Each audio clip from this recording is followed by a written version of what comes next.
Let's bring in our panel from both sides of the aisle, Republican strategist Alex Zdan and Democratic strategist and News Nation political contributor A. Scott Bolden. Gentlemen, good morning to both of you. Alex, I'm going to start with you.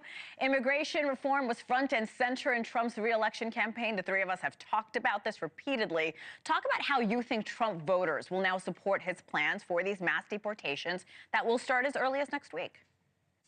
Well, I'll say one thing about what's planned for next week, which was conveniently leaked ahead of time. Don't know why. These are immigration raids. The law is going to dictate whether or not individuals can be deported right away. But I'll say this, Trump voters know and American citizens recognize you don't want a criminal living next door, whether that criminal is a citizen or not. This is going to enable law enforcement that has been constrained during the Biden administration to have the tools necessary to track down criminal illegal aliens and bring them to justice. This is something that Trump voters have known for a while that the Biden administration has been deficient in doing.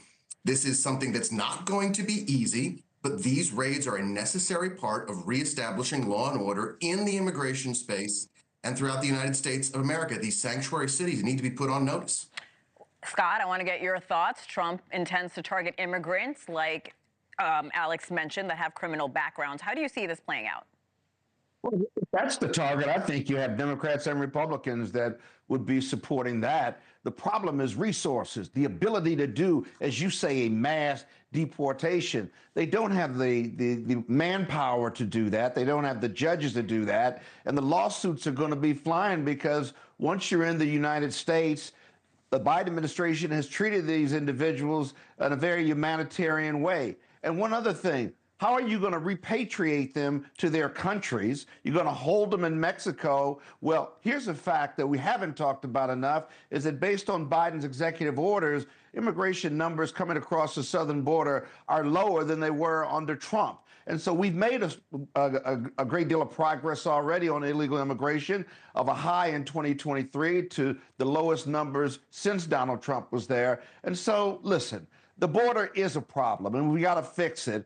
But Biden's executive orders and the Republican Democratic bill that was killed by the Republicans in 2024 needs to be implemented. I do think Democrats and Republicans can agree on safety at the border. And you're right. The numbers have been extremely low for the last few years when it comes to border crossings. Trump's Homeland Security nominee, let's talk about that. Kristi Noem told senators Friday that she pledges to work in a, quote, bipartisan manner. She plans to reinstall Trump's Remain in Mexico policy. Scott, I'll stick with you. What's your reaction to her Senate confirmation hearing?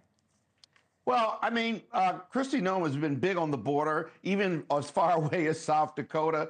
I think she'll find some Democrats who want to work with her because, remember, the Democrats lost in part because of their poor performance in politics at the border. They came around to seeing things the Republican way towards the end, and it just wasn't enough. But I think you're going to get a lot of bipartisan support because the images coming out of the southern border were disturbing in 2023 and part of 2024 for all of us and stuff. But I think she'll get passed. I think she may get some Democratic votes for her. And hopefully we can get this issue resolved. It's only going to be resolved through legislation, and that's going to take bipartisan support. Speaking of bipartisan support, Alex, I want to ask about the Laken Riley Act in Congress. Trump could sign that as early as next week. Both of you are saying the same thing when it comes to immigration. Do you think this is the one issue where both sides of the aisle will come to the table? I will say it's definitely an issue that the Democrats have heard the message loud and clear from the voters who sent Donald Trump back to the White House for a second term. I guess I'm glad that Democrats are hearing the message of the election. I would love for them to keep making mistakes, but it looks like for right now, there's going to be some consensus. But don't forget, a large number of Democrats, including the 2 U.S. senators in my state, Cory Booker and Andy Kim, and my Congressman Herb Conaway, voted against the Laken Riley Act, which is unconscionable. Democrats, members of Congress, should not be siding with criminals. They should be siding with the families of victims like Laken Riley's family. Scott, you want to say something? Yeah, but, you know, the problem is the political rhetoric doesn't match the political reality. If criminals are coming across the southern border, The statistics don't support that the majority of them, or even 50% of them, or a lot of them, are committing crimes here. There's just no empirical data to support that. And so when you talk about Laken Riley, okay, got it. That should never happen to anyone or anyone's family, whether whether you came across the border unlawfully or whether you're a citizen. And so the issue is crime. But again, the Democrats and Republicans disagree on whether we've got a problem with criminals coming across the border. And I just don't think the statistics match up with the political rhetoric being put out by the Republicans.